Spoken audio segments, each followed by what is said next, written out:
Part 2 of Club Hell. No. So, the girls left the bathroom in a pinch, leaving Zoe to finish her business. Ariana and Celeste are avidly hallucinating while under the influence of whatever was spiked in their drink. All of the quote-unquote mosh pit emo kids, their faces started to elongate and look demonic.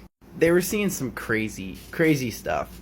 They were freaking out for a solid minute, and they were grabbed roughly by the shoulders and pulled into an office labeled 666. And this is where we meet Psycho, the owner of this fine establishment. What are you looking for? What you looking for, guy? So our mystery man, Psycho, introduces himself to Celeste and Ariana, who are still seeing things. Okay, so how I imagine what Psycho looks like is Adam Driver wearing a leather jacket, skinny jeans, maybe like a single like gold chain or like silver chain with a cross on it, swoopy long black hair. That is kind of what Psycho looks like with Adam Driver's face. So our boy Psycho introduces himself to the girls. They're still losing their shit and they're like, "What's going on?" "Hello, I'm Psycho. I am the owner of this fine establishment. Seems like it's your first time. Welcome. You had the demon's blood, didn't you? That's a great drink." Now, as Psycho is talking about Club Hell, Zoe knocks on the door and like barges in and immediately like doesn't register that the girls are in there, but she like gets on her knees to like get in Psycho's pants.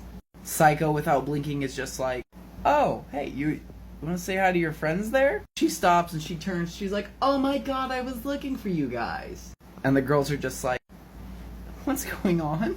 And then Psycho continues speaking. "You guys seem to enjoy Club Hell, but I think you would enjoy our VIP floors. Isn't that right, Zoe?" And then Zoe, like mesmerized, drunk off of demon's blood, is just like, "Yeah." Yeah, I think they would.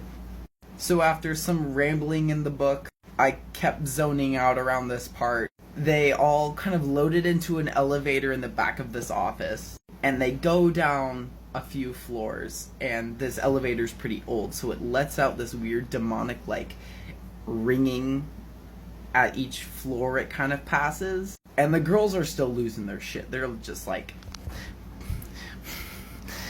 "What is going on?" Zoe is just still unfazed, and she's like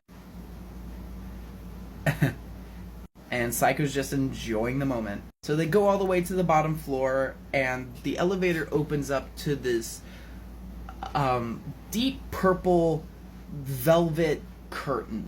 And as they walk through, they're surrounded by a very deep hallway of stone. And it is dimly lit at the end, but it looks like it just drops off. Like there's just a fucking hole in the ground. And there are these kind of dangling lights that barely illuminate the area. And the girls could hear distant, agonizing just screams from afar. Sounds like they're coming from deep inside the pit at the end of the hallway. And like this scene to the end of the story, I had a hard time visualizing it in my mind because it was described weird, but I'll do my best. So the girls kind of freak out a little bit, and out from behind the curtains, these weird like triple jointed limbs shoot out and like grab their throats and pin them up against the wall. They, lose their shit even more. So these weird gargoyle hands have like them Ariana and Celeste like pinned up against the wall. Zoe doesn't even blink an eye. Psycho's just like, yep. And then all of a sudden Psycho's just like, "You girls are screaming too much. Here, this might help." And like he hovers his hand over Zoe's stomach, which I forgot to mention when she was in the bathroom earlier before she took a shot of demon's blood. She's just like, "I mean, I'm pregnant right now, but I don't think the baby would mind." And like vaguely alluded to that she's pregnant. Kind of skimped on that information. Oops. So Psycho like hovers his hand over Zoe's stomach, and like immediately Zoe starts like spasming. and like she falls on the ground, thrashing around, gripping her stomach, and a scene out of like a gore anime. Just these tentacles erupt, blood, guts, gore right out of just between Zoe's legs.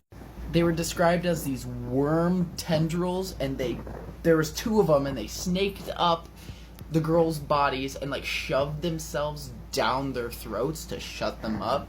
And Zoe just like is out cold now. And the girl's being pinned up against the wall with these weird bloody Zoe leg worm tendrils are like shoved down their throat. Psycho is just chilling there. That's better. It's quiet now. He then goes on a ramble about how he's not the only one owning Club Hell. It's him and an entity called Bodum, and you don't see this character. You only hear groaning and noises and demonic wailing, and Psycho's just like, you girls can make 2 decisions here. You could go see Bodum, or you could go quickly.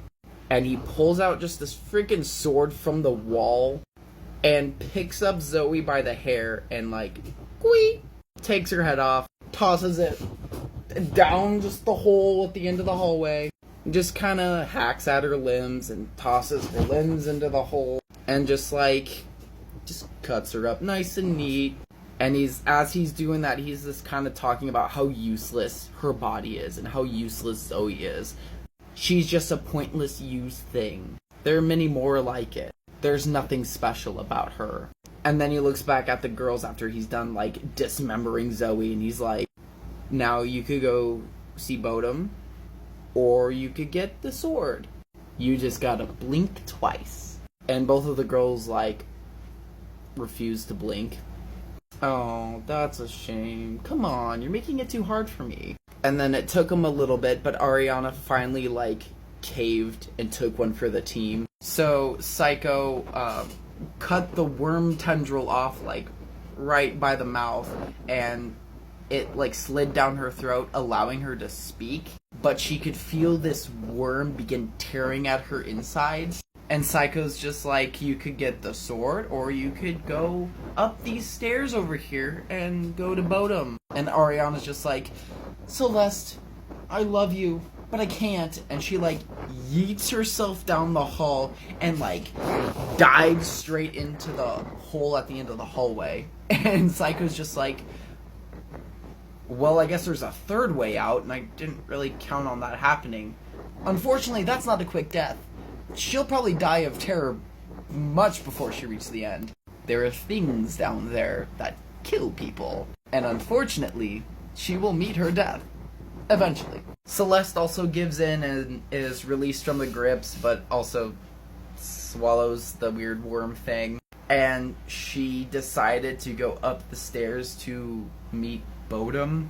And as she's ascending the stairs, she knows that this death, or whatever will happen next, will be far worse than what Zoe and Ariana both experienced. And that's literally how the story ends. Like, it doesn't go further than that. I don't know who this satanic character is, but it just, that's it. That's all I can give you, because that's all that's written. So, my friends, that is the end of Try the New Candy, and I will never, ever, ever go back and listen to it ever again.